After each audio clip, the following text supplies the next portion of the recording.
Good afternoon. I'm Don Jones. I'm a volunteer here at Bok Tower Gardens. We're on top of the tower, which is on top of Iron Mountain, 298 feet above sea level. The tower's 205 feet, which puts us a little over 500 feet up. The tower was built and finished in 1929 by Edward Bok. He was the editor of the Ladies' Home Journal. He came here when he was just shy of 7 years old from Holland. He was born in Den Helder, Holland, 1863. He became interested in writing, started a magazine that later became Cosmopolitan. Then later he became, at 26 years old, the editor of Ladies' Home Journal. It was a new magazine, had just started. He grew it to the largest magazine on earth. First magazine with a circulation of 1 million. These beautiful gardens and the tower were built by Edward Bok as a gift to the American people. He came here as a poor immigrant and became a very wealthy man as editor of the Ladies' Home Journal, and really wanted to give something back to the American people. And so he built these gardens and this tower for people to come and visit. We have a beautiful view looking north at the horizon. You can just barely see a white building. That's the Heart of Florida Hospital. A little off to the right of that, you can see the dome at Epcot and the Marriott Hotel and some of the Disney World structures. Lots of orange groves out to the east. A little bit southeast is a large white structure. That's a citrus concentrate plant. Another citrus plant southwest is Florida's natural concentrate plant. In the far distance, there's a large hill that looks kind of like a mesa. In fact, there's two of them. Those are part of the phosphate mines. Moving around a little bit to the northwest, you see a few structures in the distance. That's the city of Winter Haven.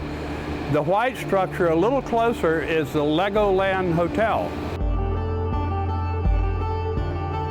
We're on the highest point of land, and plus we're 200 feet up, so you can almost see coast to coast if it wasn't for the curvature of the earth.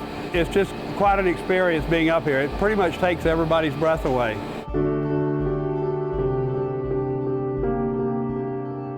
So here we are in the bell chamber. The bell chamber is about 60 feet high and 40 feet wide. And as you can see, the bells are just above me. The largest bells are on the lower level, and as we go up, the bells get smaller.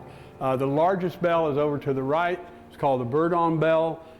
It has a clapper that weighs 400 pounds, so it takes quite an effort to ring that bell. That's the bell that weighs 22,400 pounds, or 12 tons.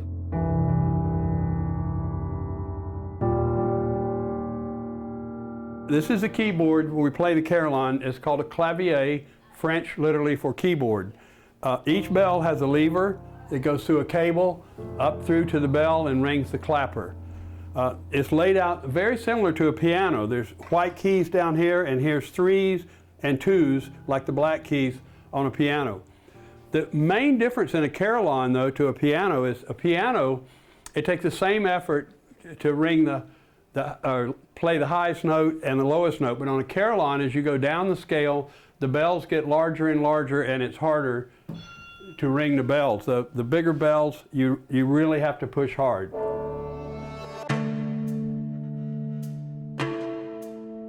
So now we're in the Founder's Room on level 1 of the tower. This is the only room that's really finished beautifully in the tower. The rest of the tower is more utilitarian with steel beams and red brick. Notice the columns. They could have been simple round columns, and that would have been easy. The columns are sculpted. All the corners are different shaped corners. The floor I'm standing on is called the Tree of Life. You can see the tree branches coming out. In the tree, you'll see different animals and birds, and out around the edge are the oceans. And there's fish and lobsters and different animals in the oceans.